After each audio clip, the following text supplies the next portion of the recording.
Ang kinabukasan po ng isang bansa ay nakasalalay sa kalagayan ng mga bata. Kaya kung nais natin magkaroon ng isang mas maunlad, mas makatarungan at mas matatag na lipunan, kailangan natin tiyakin na lumalaki ang bawat batang Pilipino sa isang kapaligidang ligtas, malusog at may sapat na pagkakataong maabot ang kanyang buong potensyal. Kaya sa ngalan ng Philippine Institute for Development Studies, malugod ko kayong tinatanggap sa paglunsad na Ang Bata sa Lente ng Pananaliksik at sa media. Isang pambansang serye ng mga webinar na naglalayong pagbuklurin ang mga mananaliksik, mga mamamahayag, mga tagapagpalangkas ng polisiya, mga guro at mga tagapagtaguyod ng karapatan ng mga bata sa isang adikain.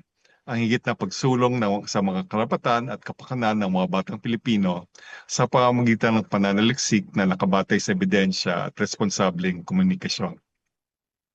Allow me to acknowledge our partners in these important initiatives, PCS, KBP, CWC, and CCT, our distinguished resource speaker, Ms. Cara David, and other resource persons. This collaboration demonstrates that addressing issues affecting children requires more than a single institution's work.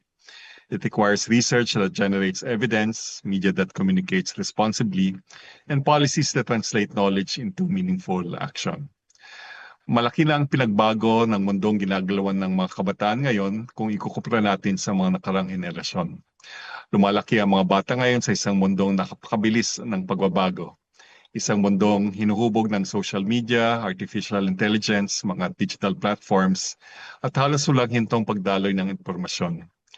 Nagbubukas ito ng maraming pagkakataon para sa pagkatuto at pakikilahok, ngunit nagdadala rin ito ng bagong panganib na nangangailangan ng maingat na pagtalakay at matalinong pagtugon. Sa ganitong panahon, lalo nagiging mahalaga kung paano natin sinasalarawan, pinibigyang kahulugan at binabahagi ang mga karanasan ng mga bata sa ating pananaliksik, sa media at mga pampublikong talakayan. Sapagkat ang lente na ginagamit natin sa pag-unawa ng mga hamon at pangangailangan ng mga bata ay siya ring humuhubog ng pagtingin ng lipunan at sa mga polisiyang pinairal para sa kanilang kapakanan. The stories we tell, the images we share, the language we use, and the policies we advocate all influence how society understands, how children experience, and also our institutions respond to their needs. Responsible communication is therefore not only simply a professional obligation, it is a public responsibility. For PIDS, this conversation is closely assigned with our mandate. As the government's primary socioeconomic policy think tank, we believe that sound public policy begins with sound evidence. Research allows us to move beyond assumptions and anecdotes. It enables us to understand not only the challenges facing Filipino children, but also the policies and interventions that can improve lives.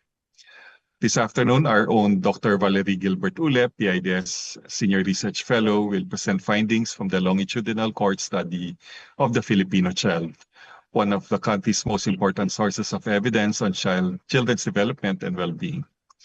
We hope these insights will contribute to a richer conversation, not only among researchers and policymakers, but also among journalists and communicators who help shape public understanding of these issues. Ngunit hindi sapat ang mga pag-aaral na ito kung nanatili lang ito sa mga ulat at akademikong publikasyon. Kinakailangan nitong maisalin sa mga kwentong naunawa ng publiko at nakakatulong sa paghubog ng mas mabubuting polisiya.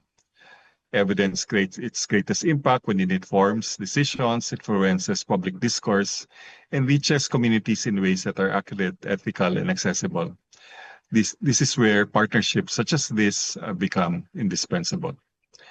I also hope that this discussion serves as the beginning of a sustained dialogue. As outlined by the organizers, this inaugural webinar is the first in a series that will culminate in a national policy forum on children next year. PIDS is pleased to support this long-term effort to strengthen collaboration among researchers, media organizations, government agencies, and civil society in advancing evidence-informed policies for Filipino children. Solely ang talakayan ngayong araw hindi lamang tungkol sa pananaliksik o media. Ang tunay na layunin nitong palihan ay tiyakin ang bawat Pilipino ay nakikita, naririnig at naunawaan, at ang kanilang mga karapatan at kapakanan ay nananatiling sentro sa mga polisiya at ng ating pambansang pag-unlad. Muli ang aming pagbati sa PICS, KBP, CWC, NCCT at sa lahat ng mga tumulong na mag-organisa nitong forum na ito. I wish everyone a productive and meaningful discussion. Maraming salamat at magandang hapon sa ating lahat.